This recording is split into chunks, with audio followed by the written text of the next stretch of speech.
আমরা যারা বাংলাদেশে আছি আমাদেরকে নিয়ে প্রপাগান্ডা আর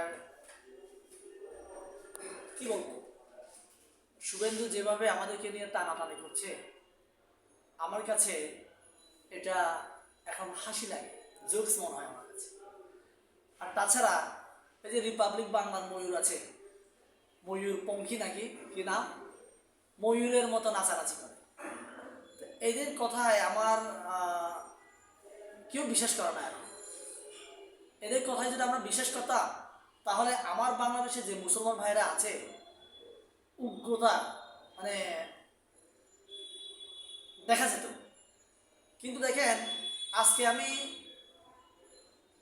রাওয়াতে আমার বাংলাদেশের সেনাবাহিনী ভাইরা বিশাল স্লোগান দিয়েছে, প্রায় 4-5 হাজার মানুষ হবে, এরকম একটা মিছিল আমরা করেছি।